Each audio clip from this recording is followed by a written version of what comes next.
Get ready for your weekly dose of pixie dust with Disney Coast to Coast.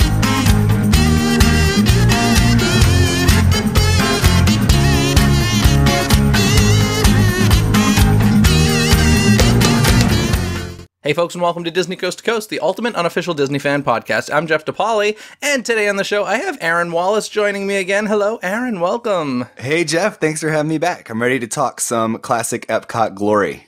Of course, and Aaron is the author of The Thinking Fan's Guide to Walt Disney World, EPCOT, so I thought it would be appropriate to have him on the show to discuss EPCOT Center, the opening celebration. Now, if you remember a while back, on episode 527 of Disney Coast to Coast, I actually did an episode all about the Disney MGM Studios TV special about the opening, so now I wanted to take a look back at EPCOT, so let's jump into that right now. It's time to dive into today's Disney Dialogue. All right, well, Aaron Wallace, this was quite the edutainment, wasn't it?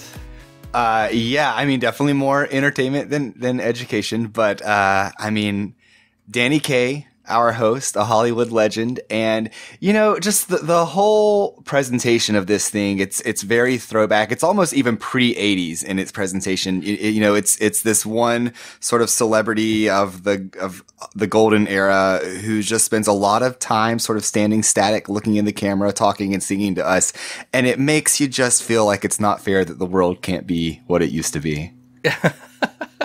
Well, it's really funny that you mentioned that it feels older than it actually is, because as I was watching this, I was thinking, wow, having recently done the Disney MGM Studios grand opening, I was thinking, okay, this feels way older than 7 years before that. Yeah. You know, and it's very old-fashioned, and you mentioned Danny Kaye as the host, and I gotta be honest, like, I'd be surprised if more than 30% of the people listening to this right now know who Danny Kaye is. Yeah.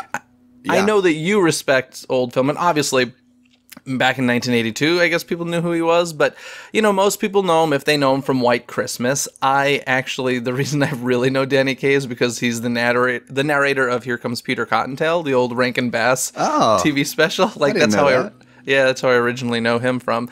And I'm not a big Danny Kaye fan, to be quite honest. Do you like him? So, I mean, I primarily know him from White Christmas, like everybody else, and from just random things like this, little appearances and specials. He was on an episode of The Muppet Show.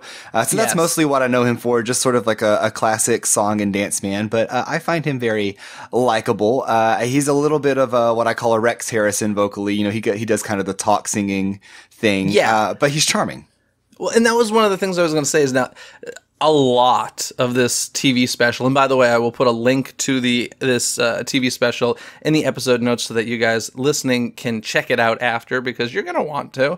And I do find it interesting that so much of it was sung, and he was never like a super strong singer, and I believe this was like 5 years before his death. So, you know, as men age vocally, it's like Tony Bennett these days has a 3-note range, and I kind of felt that with Danny Kaye in this special. It's so funny you mentioned Tony Bennett, because I thought to myself last night, if they did a special like this today and brought sort of an older celebrity from an earlier time, who would be today's Danny Kaye equivalent? And I thought Tony Bennett.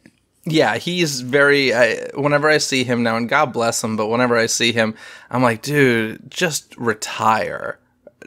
Or at least retire from singing, because yeah, you know what, though? I say that. If people are still buying my albums, I guess I'd still be doing it. Actually, I probably wouldn't, because I'd be like, the heyday's done. But I get why people would be. You know? And I mean, I totally hear what you're saying. However, if Tony Bennett comes to my town, I'm buying a ticket. There you go. Alrighty. I love this also, of course, this being Florida, the beginning of this special, it was raining outside and Danny Kaye was getting soaked, which I thought was funny. Yeah. So, little interesting trivia about that. So, okay. So October 1st was the official opening day of Epcot. That's the day we celebrate every year. But the park's formal dedication ceremony, as is often the case, happened several weeks later, on October 24th, 1982. Which was a Sunday night. This TV special aired the night before, so Saturday, October 23rd. And from what I understand, that opening shot of Danny Kaye, I think he's standing on top of the sound booth at the America Gardens Theater at the American I believe you're right. And there's a big, what he keeps calling a party happening down below him. It's nighttime. As you said, it's raining. From what I understand, that shot was filmed one night before the special aired on Friday, October 22nd, 1982, and tacked on at the last minute as the opening shot of the special. And what's interesting about that is, Epcot's dedication weekend was famously kind of a bummer because there was terrible weather the entire time, so all the ceremonies got rained out. And so I guess we're seeing the very beginning of that there with Danny Kaye complaining about the rain. Interesting, and obviously everything else was shot way in advance. The way I took it was it kind of felt like that was a live shot, and they were like, well, we can't do anything because it's live, and then everything else was pre-recorded. So it's interesting that they actually shot that in advance, but still decided, well, the weather's terrible. Because frankly, what he said, they could have done that inside the American Adventure Pavilion or something like that. So it's interesting that they're like, nah, we'll just do it out in the rain. Yeah, and it might have, I'm not sure that it was the night before. I just know it was shortly before. So, it could have even been, 10 minutes before it went to air. Interesting, very interesting. Well, he starts this by saying something. He goes, "This is the realization of Walt Disney's dream to create a permanent showcase of technology and world culture. It's a living monument to past achievement and a testament to hopes of the future, a future where the quality of life for all people will be improved." And I found this so interesting, this first line of "this is the realization of Walt Disney's dream to create a permanent showcase of technology and world culture." It's so interesting because we all know the story these days that Epcot isn't the Epcot that Walt wanted. And several times throughout the special, I felt like the Walt Disney Company wanted us to believe that this Epcot was Walt's dream. Yeah, there are numerous references to this, to the idea of the park being a planned community. They make that reference several times, even though it clearly is not opening as a planned community. But Disney does this today. Everything they announce, they tie in some Walt quote and say, this is what Walt would have wanted. I think that's just part of the PR machine. You got a new project, you link it to Walt Disney's vision, whether it fits or not. Yeah, I guess you're right in that. I love they have a drawer full of a couple of quotes so that whenever there's any sort of change, oh well, Walt said Disneyland will always be changing. It's like, yeah, you're overusing that one, but yeah, there are a couple of questionable claims that are made about Epcot throughout this special. I don't know if we're going to get into this now or later, but where he talks about sort of the naming of the resort. Did you pick up on this? I don't know specifically what you're talking about. Okay, so I have the quote here where he says, he's talking about the name of the park. He says, just so there's no confusion. Epcot's, yes, I do have this in my. This I found actually to be really, really confusing, and it's a little bit ahead. Let's get to that, shall we? Let's stay in order, and we'll get to that because then after that little statement, they jump into the song "The Dawning of the 21st Century," and 21st century's here. And first of all, it's so weird to think that we're in that century right now. I know. We're in the 21st century, and as real and current, and we've been there for a while as that is, it still kind of feels like the future, if that makes any sense whatsoever. It's a weird thing, but this, he says in this, is it just an amusement park? No, it's not just anything. And it was interesting to see once again, I'm trying to think, Mickey Mouse never appears in this special. Goofy never, there's no Disney characters. Yeah. And it really was, and it's so funny how many times Disney has tried this, where they open a park without Disney characters, and every time they're like, oh, we need to add Disney characters. I'm like, did we not learn this in 1982? I get it, and honestly, I applaud the idea of trying to create a theme park that doesn't just feature Disney characters. I think it's a great task to try, but it never works. Yeah. Well, who's never going to try to open a park without characters? Bob Iger. Bob Iger. But who's never going to open a park at Walt Disney World? Bob Iger. Touche. Don't even get me going on that. But in any case, I loved this whole 21st Century Is Here musical number simply because of the nostalgia montage in this. Oh my God. Were there some things that just made you cry a little when you were watching that? Oh, really the whole thing, and even just the structure of this song. I'm pretty sure it's Sherman Brothers. I know they did write some of the songs for this special. I'm assuming they might have written them all, but the lyrics I didn't are see very... their names. I didn't see their names in the credits. Yeah, that may be, but I know for a fact that they wrote the World Showcase March, which turns up in the second half of this special, and just the lyrics are very Sherman-esque. For example, during this breakdown, they talk about, here again, the perfect planned community, the splendorific sprawl, and EPCOT Center is the heart of it all. That's very Sherman.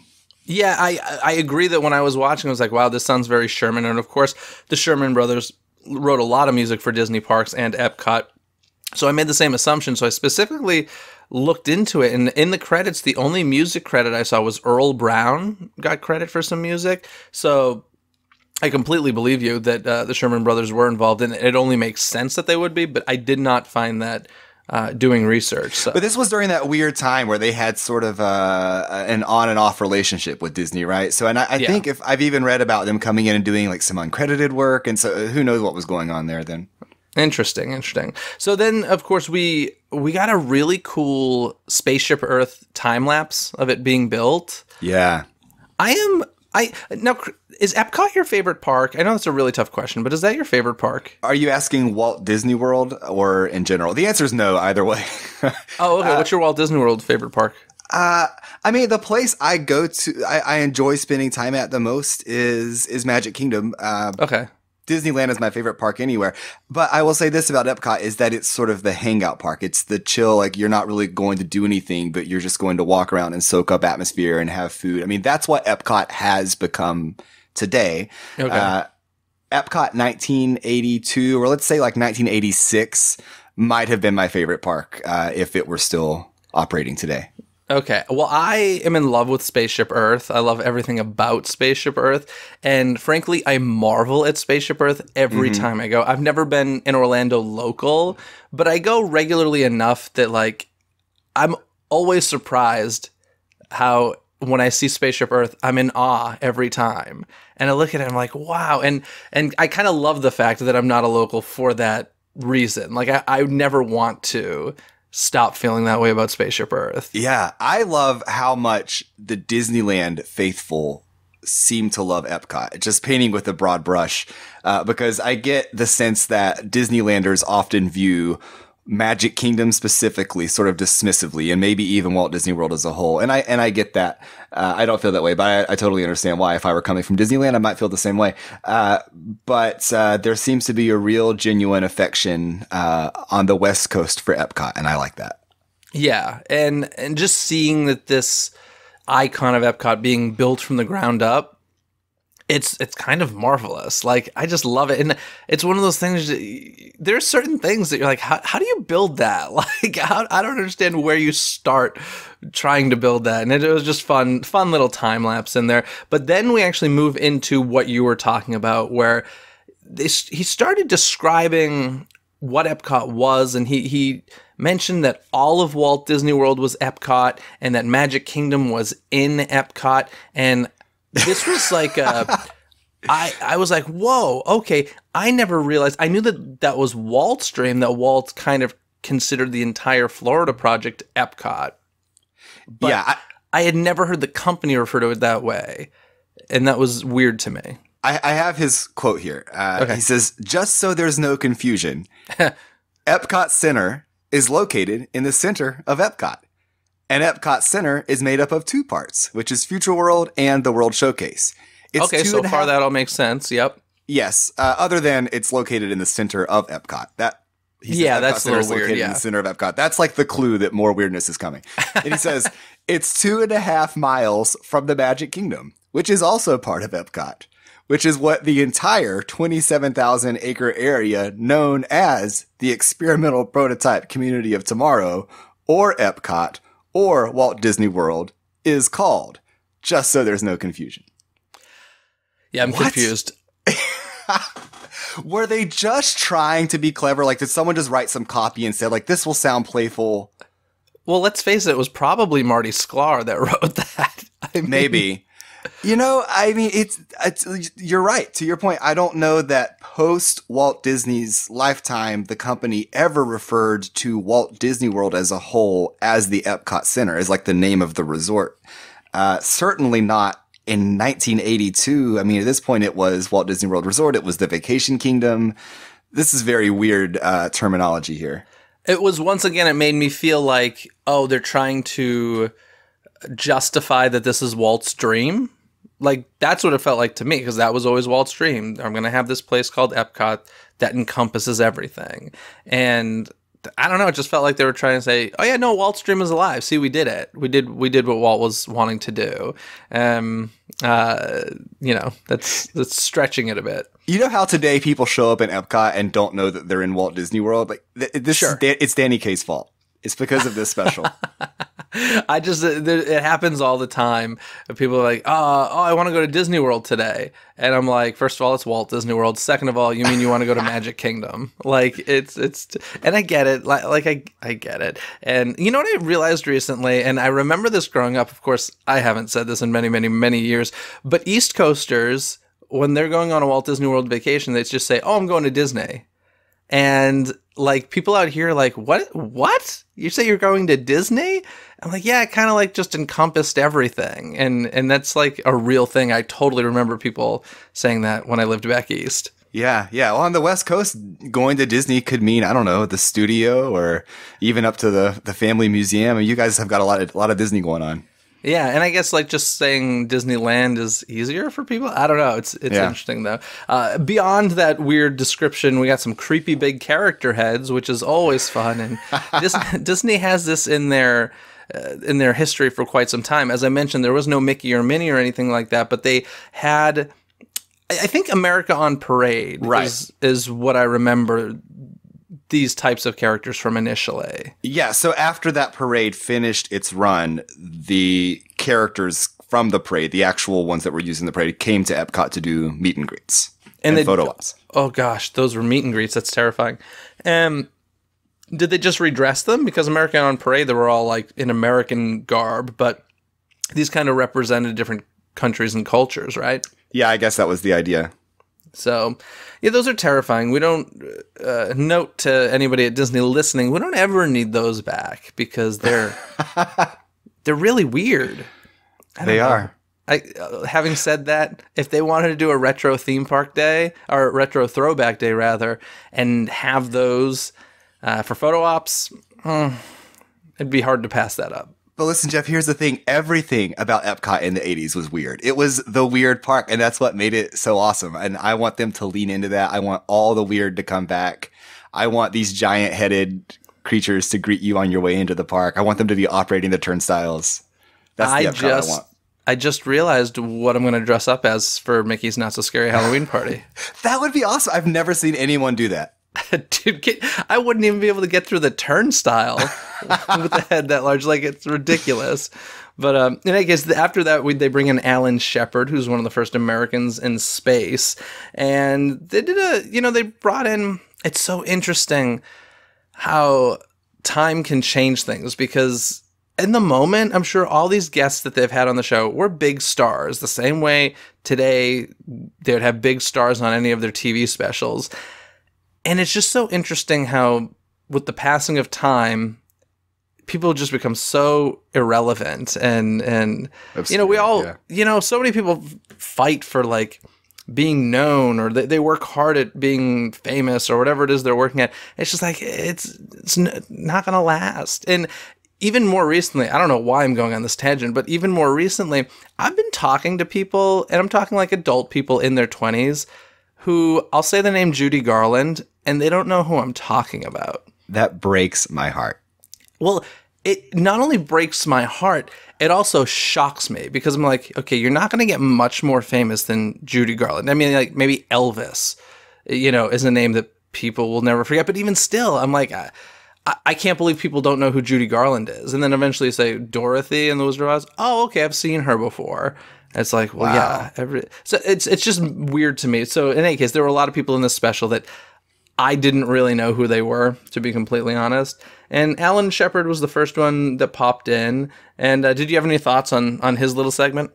I mean, it was short and brief. But yeah, I think that's, I guess, leaning back to the education side of edutainment, bringing in a couple of these sort of non-entertainment celebrities to give a little bit of credibility to the science side of Epcot. Yeah, well, I think one of my favorite things during this, I don't know if you noticed, but the monorail passes behind them several times during this segment. And I always love these staged moments. I'm always looking at these things from like a producer's standpoint. And it makes me think, do you watch, I mean, obviously you live near the Disney parks. So do you watch the Christmas Day Parade on TV by any chance? Yeah. Okay. I always love when they'll show segments of parade and stuff, and they're way bigger than like they ever would be in person. Like they have giant helium balloons or extra confetti and all of this stuff for the TV production. And like, listen, I get it. That's great. That's not how it is. Yeah. and it always makes me laugh every time I see that. So that just reminded me of that. I was like, okay, the monorail does not pass by that much. And I think it's hilarious that they set it up so that it would. That made me laugh. But then we get a nice little surprise of little Drew Barrymore. Drew Barrymore, fresh off of E.T., which they mention several times, which I find very, very funny because, you know, obviously at this point, Universal did not have a theme park, but it's still competition. And I like as far as movie studios are concerned. So I find it very interesting that they actually mention E.T. several times in this. I don't know. Did you find that weird, or was it just like, it was a big movie, whatever? Yeah, I mean, I think, you know, they're probably trying to tap into the whole aesthetic, the ethos of E.T. I mean, not only was it a major box office success, but I think it was one of a handful of films that became very emblematic for science fiction in the 1980s. And I think Future World in particular wanted to kind of tap into that. And I think E.T. actually was an influence on the design of Epcot in some areas. So I imagine that's why she's there as opposed to the star of any other 1982 blockbuster. I found it interesting at one point. I forget specifically what the conversation was, but Danny Kaye mentions, we're in Future World. Do you know about Future World or something like that? And Drew says something like, I'm good friends with E.T. Of course I know about Future World, or something to that likeness. And I was like, wait a sec, is E.T. from the future? I don't think so. He's just an alien. Yeah, Drew Barrymore is not thinking at the age of, what is she, 10? Well, I mean, they wrote everything she did, of course. But there, of course, is another song here. It's this is the Gateway of Future World. And this, once again, some nostalgia in there for some video of World of Motion was featured, which I don't know. I must have experienced World of Motion, but I have zero memory of doing it in person. So I don't know. Well, what's cool about this sequence is, so this is when Danny Kaye is singing to Drew Barrymore. It's a very sweet little song, something about you may grow up to be a kid. Actually, there's this one part where he gets kind of soft and he's whispering to her, this little monologue part of the song that says, you might grow up to be a kid. And I just had this vision of the new fireworks show. I mean, even if you don't know that this came from the 1982 Epcot opening ceremony, I just think like that little spoken word interlude in the middle of a fireworks show at Epcot could be very powerful. And then if you know the connection that it came from the opening special, then it's all the more impactful.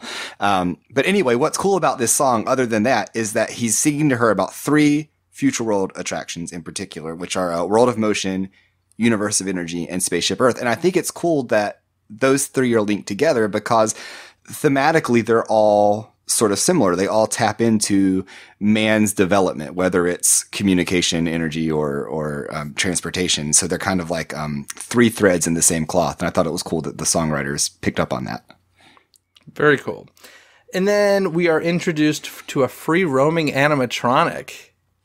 I was like, people talk about Lucky the Dinosaur. I'm like, had it back in 1982 with they did have a name for this animatronic. I didn't catch it. It's something like Cinco. They said it very quickly and the audio wasn't that great, so it sounded like Cinco. So of course in the future we're going to have free roaming robots. That's always been a theme of the future. So they introduced that. Well, what I love is that right off the bat, they made it clear, like, don't expect to see this guy in Epcot, because Drew Barrymore says something like, hey, do you live here? And he's like, no, I'm a guest in this park today, just like you, or something to that effect. and they're dealing with the guest relation complaints before they even happened. I loved it. And then, of course, this is where we meet Dreamfinder and Figment as well, who is the classic, walk around Dreamfinder with the Figment puppet on his arm, which I think is pretty cool. And such an iconic character for Epcot. I mean, and this is the character of Epcot, considering you don't have the Mickey and Minnie characters. Dreamfinder and Figment are them. Yeah, and what's cool is this is about a year and a half before their ride would open in the park. And so it really was a very far in advance sneak preview. And we do get this little video reel of Dreamfinder sort of running around, and we see little glimpses of what's going to be in the attraction. He's around Future World. And that video footage that we see in the special was actually created as a backup emergency plan for the Imagination Pavilion, because they were worried that Magic Journeys, the 3D movie that ended up opening on opening day in Epcot, they were worried it wouldn't be ready in time. So they actually filmed a little 10-minute Dreamfinder short film to show in its place. And it was never actually used in the park because Magic Journeys was finished on time. So the one and only place this was ever seen was in this TV special. We have a problem here. You know way too much about Epcot, and you've ruined several trivia questions I have for you at the end of the show. But that's fine. We'll continue. So yes, that is all fun, factual information you just gave. Beyond that, Roy Clark comes, and I gotta be honest, I was like, who is this man? He's a singer, and I guess a host of the TV show Hee Haw, which I've heard of, but never seen. And what does he say? Oh, he's saying, "This land is your land." On the land attraction, which is that was living cool. with the land. And then he talks to us about bread, which today would be Oprah. Yes. Oh goodness, we need so. Okay. Oh, tangent for a second. You said Oprah. I have to go there. Do you watch This Is Us on NBC? Yes, I do. Okay. And I know what you're talking about. I think this week. Yeah, this on the season premiere of This Is Us.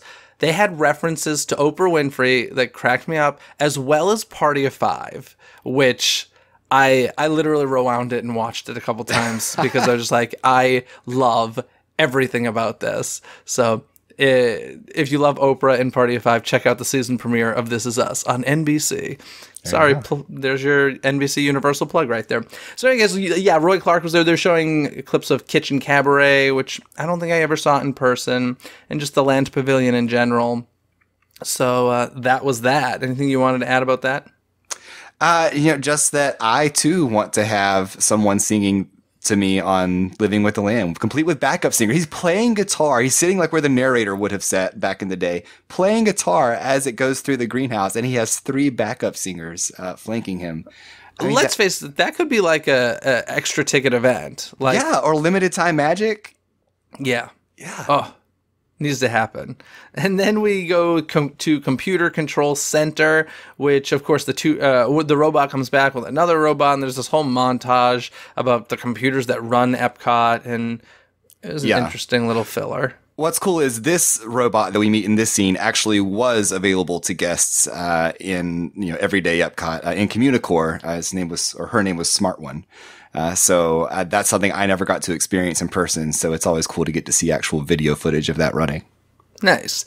And then we get to World Showcase, and they have this big intro song for World Showcase. And, I'm not saying I was offended, but as I was watching this, I was like, I'm pretty sure in today's day and age, somebody would be offended by the impersonations that Danny Kaye is performing of the different countries. Yes, particularly in the Asian countries, Danny Kaye lets his guard down a little bit, reverts to his 1940s upbringing, and it is, I would say even by 80s standards, it might have been modestly offensive. Yeah, it did make me laugh, I'm not going to lie. And they talk about the World Showcase Fellowship, which is honestly one of the coolest things that I like about World Showcase is the fact that they get people from these actual countries to come work in their represented countries. I think that's kind of cool.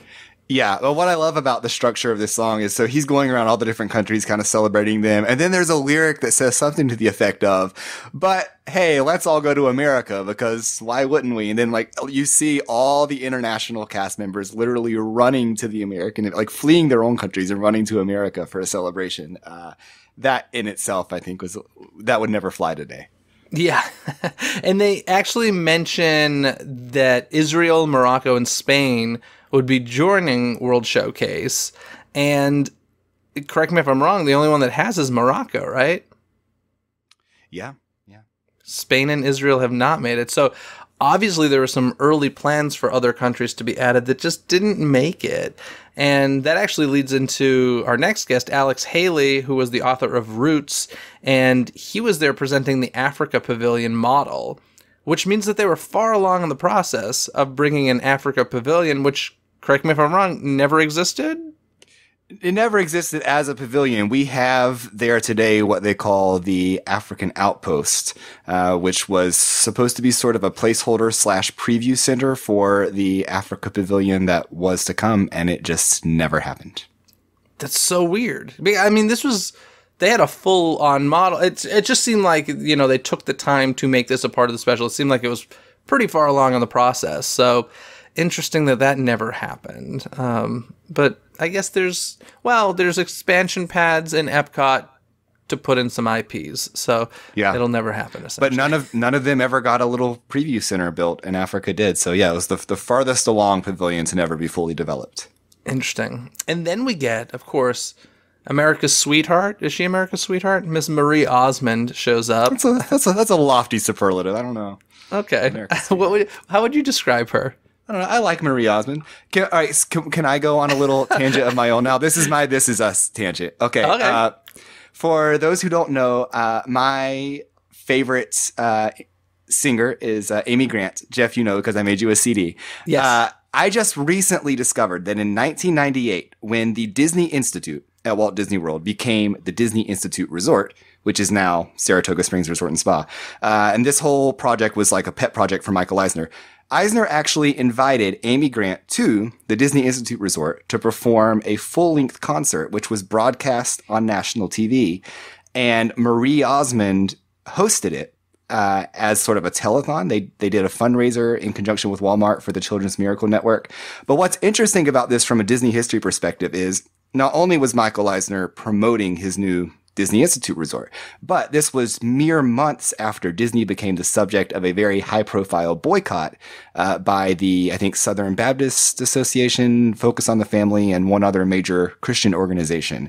And so I think what Eisner very cleverly was doing was killing two birds with one stone. He was bringing in who was then a major pop star to promote his new project, but also because she had this background in Christian music, I think he was sort of trying to make amends with the Christian community after this very high-profile boycott in the 1990s.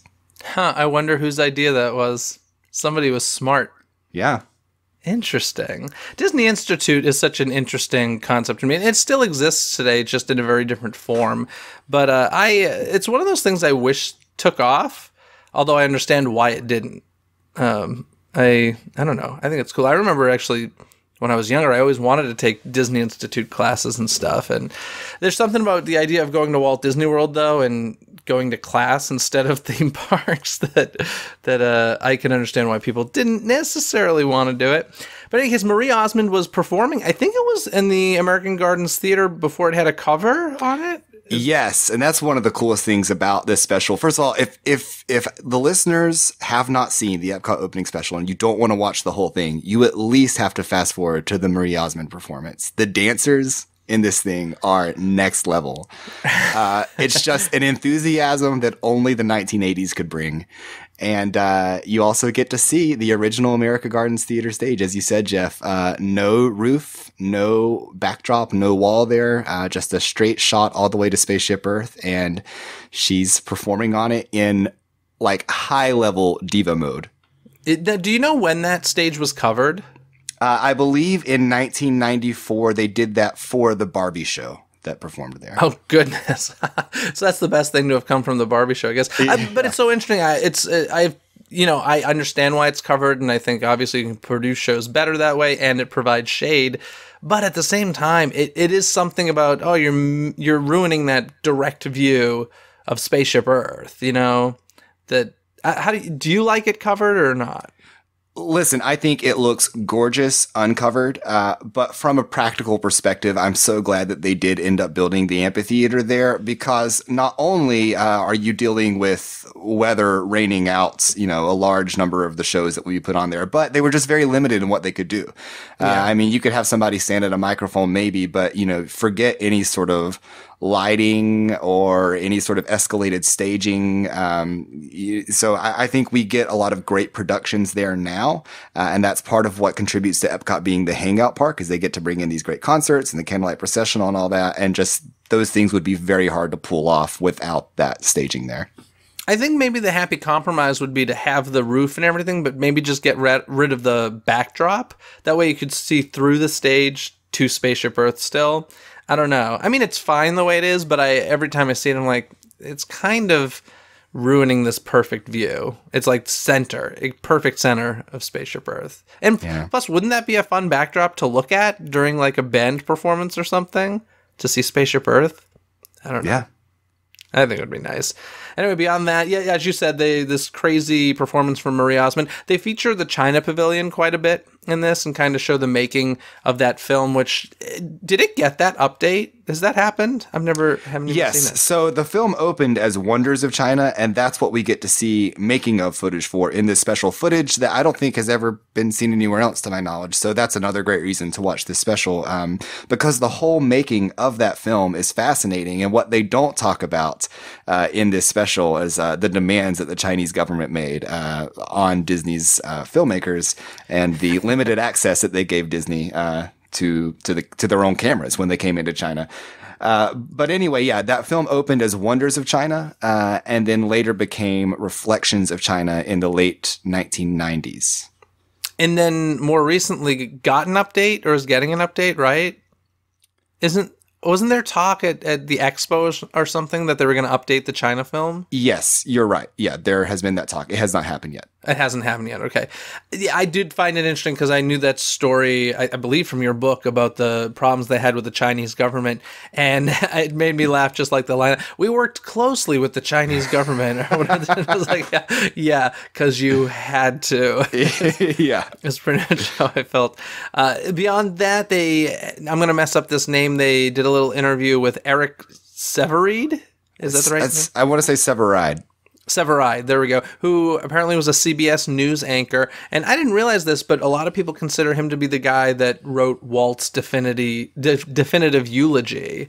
And so I found that to be kind of interesting. And of course, they tied this all back to Walt, and he kind of, presented excerpts from that eulogy once again. Yeah, if anybody's ever come across that, Walt Disney was a happy accident, one of the happiest this century has ever experienced. This really beautiful piece that he wrote about Walt. That's what he's reading from at the end of this special. Yeah, so that was a nice moment. And once again, I think just trying to remind people, no, Walt wanted this. We swear. Like, this was his dream. You can still come experience Walt's dream. It's funny. And then it all ends with Danny Kaye conducting America the Beautiful and some other standard American songs with a beautiful choir and a marching band and everything. And frankly, Danny Kaye's conducting. You mentioned he was on The Muppet Show in the past. I feel like he may have been influenced by the Muppets. It is very Kermit the Frog. Yeah. Oh my, it's so big and over the top. But having said that, it seemed like he was having a blast. Like, he seemed to be loving what he was doing. Well, it is interesting you say that, Jeff, because there are a lot of stories about Danny Kaye being a nightmare to work with during the production of this special. Even though you're right, he seems to be having a great time and he's very affable on camera. However, he apparently or supposedly shouted at guests in between takes. He apparently, during that opening shot on the American Adventure roof, I guess he came down to get on his golf cart to get out of the rain because he was complaining that he was getting too wet. And Lillian Dizney was sitting in the golf cart. She had been escorted there by, I think, Ron Miller. and he started shouting at Lily and Disney something to the effect of "Who the F is in my golf cart? Get out!" And he was apparently escorted off property because Lily and Disney was so upset. There's another story about him mooning Dick Nunis in front of the West Point Men's Choir, which I guess Dick Nunis didn't see it, but he was doing it to make the men's choir laugh. So yeah, Danny Kaye apparently was a piece of work in the making of this special. Oh, good. It makes me like him even less. Where did you hear that? I've never heard those stories. Just over the years on blogs and whatnot. Wow. Doesn't surprise. He seems like a curmudgeon. Like, honestly, I know what his persona is, and it's not that, but I don't know. He always just seemed slightly annoyed and frankly creepy when he was with Drew Barrymore. There were some creepy moments with Drew Barrymore, I must say. But you know what makes him very appropriate for this special is he was sort of an ambassador for UNICEF, or a spokesperson for UNICEF. Okay. And I think by the time this special aired, that was probably like his primary thing, like the thing that he was really still visible for. Mm-hmm. He would appear in like telethons and TV spots and whatnot for UNICEF. So given the connection with World Showcase and all of that made him sort of an appropriate choice for this special. Cool. So it ended with that whole, American music choir, band and choir, and that's the end of the special. I very much enjoyed this, as cheesy and outdated as it is, and frankly, as we said at the beginning, feels older than 1982, I think. It does. And for that reason, I think it feels a little classier than a lot of the other Disney park specials. Part of the joy of watching these old specials, I think, is the nostalgia, but also laughing at how ridiculous and over the top things were in the 80s and 90s. And there is some of that in this special, as we've mentioned, but by and large, I think it is less over the top and ridiculous than some of the others, because it does have this classier sort of throwback vibe. Yeah. Now, do you ever think EPCOT, was a park that was not about IPs? It was, it had its theme and it stuck to that. And do you ever think we'll get back to that point? And not with Bob Iger, we won't. But do you think, maybe the next person to come in? Well, listen, I will say I don't have a problem with IP specifically in Epcot, and I don't think that IP and Epcot Center, the original vision, are mutually exclusive. I get into that in my book, but I do think there is hope, at least, in a post-Iger era, which is coming sooner than later, supposedly, that Epcot could return in some way, shape, or form to more of its original vision. Just even beyond Epcot, do you ever think there could be a theme park again? Now, there's this. I bring this up because there's this really interesting project that's happening called Evermore Park. Have you heard about this? The name sounds familiar, but refresh my memory. I believe it's in Utah, and a former Disney Imagineer has created a park called Evermore, and it's essentially a theme park with no rides, and it's like going to a Galaxy's Edge or going to a Diagon Alley, where it's this fully immersive space, and it's kind of, has a medieval theme to it, and he's throwing... it doesn't sound like, at least not at first, that it'll be open all the time. It sounds like there's going to be certain festivities throughout the year, and it's based on nothing. It's a completely original story, and I love this, and I'm really hoping for its success, just to prove that, people just want a fully immersive experience, Yeah, I don't know. That sounds like a nightmare to me. I mean, that sounds more like your reaction. Why? That sounds, first of all, less like a theme park and more like a role-playing game in real life. You know what it reminds me of is the movie Role Models. I don't know if you've seen it, but they're all sort of dressed up as fantasy characters and running around fake fighting each other. That just sounds like a very different thing, which if you're into that, then I'm sure that would be great. But to me, that doesn't sound like the dream for a theme park. It's just a whole different experience. I would agree it's different, but I do feel like with Galaxy's Edge and with... I think a huge amount of people would still go to Galaxy's Edge and or Diagon Alley or Wizarding World of Harry Potter, even if there were no rides. I think people are there for that immersive experience as much as the rides. And so I find it interesting that somebody is finally creating that fully immersive experience on an original idea. I find that interesting and fun. Okay, yeah, I can see that. Like if Disney came up with a really killer story and then developed But you know what happened 30 years later, they'd make a movie out of it. Yeah, for sure. That's the thing. We had that with stuff like Pirates and Haunted Mansion, and then they're like, oh, people like it. Let's make it a movie. So, in any case, I enjoyed the special. I would definitely tell people, go see it, right? Yeah, absolutely. And in fact, there's a very high quality version of this on YouTube. Is it the one I sent you, or did you find a better one? Okay, cool. That's the one I will include in a link in the episode description. But I think that means it's trivia time! Okay, Aaron, do you want to hit me with a trivia question first, or shall I hit you? I will hit you. Okay. Okay. At one point in the special, Danny Kaye mentions that he knew Walt Disney personally. Yes. Those two men almost worked together on what would have been a major project. Can you tell me what it was? Give me a hint in the respect that, was it made just without Danny, or was it something that never was made? It was made with Danny without Disney. Oh. And I'll give you another hint. It focuses on a fairy tale author whose works Disney has adapted in a pretty major way. A fairy tale author whose works Disney has adapted in a major way. Was it Alice in Wonderland related? No. Wasn't Wizard of Oz related, was it? No. I'm clueless. What is it? So when Walt Disney was going to make it, it would have been called The Life of Hans Christian Andersen. Oh. It would have been a live-action biopic, but intertwined with animated fairy tale sequences, one of which was going to be The Little Mermaid. So actually, when The Little Mermaid became a movie in 1989, it grew out of the storyboards that had been created for this Hans Christian Andersen movie that would have starred Danny Kaye.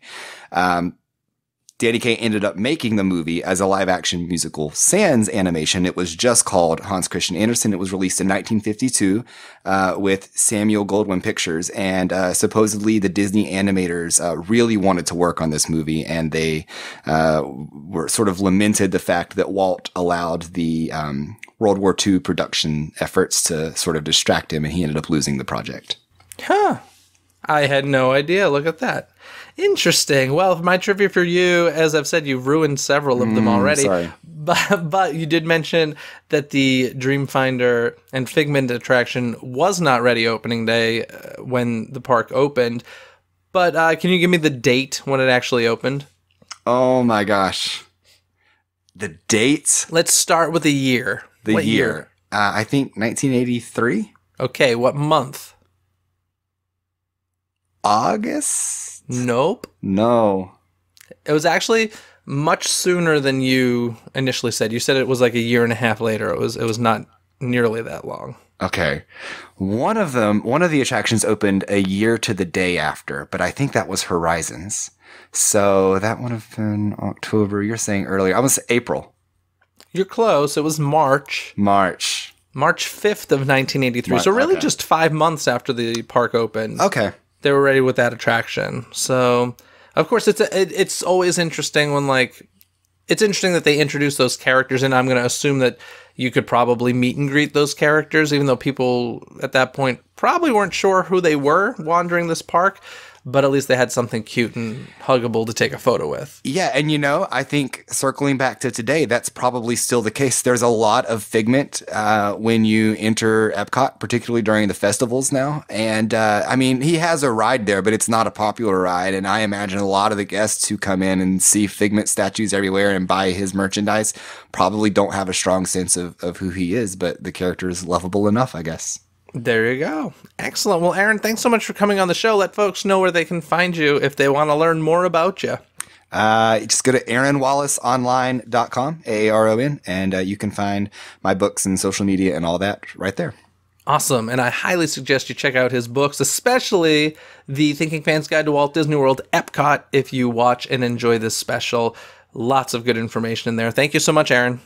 Thanks, Jeff. And before we get going, I want to remind all of you that we have some new merchandise available over at DisneyCoastToCoast.com, so go and check that out and help support the show that way. Also, you can find all of our social media at DisneyCoastToCoast.com. Be sure to leave those 5-star ratings and reviews on iTunes. It helps other Disney fans find the show more easily. And other than that, folks, have a magical day. Bye! Thanks for watching Disney Coast to Coast. Have a magical day. Disney Coast to Coast is produced and hosted by Jeff DePaoli. Learn more about the podcast and become a supporter at DisneyCoastToCoast.com.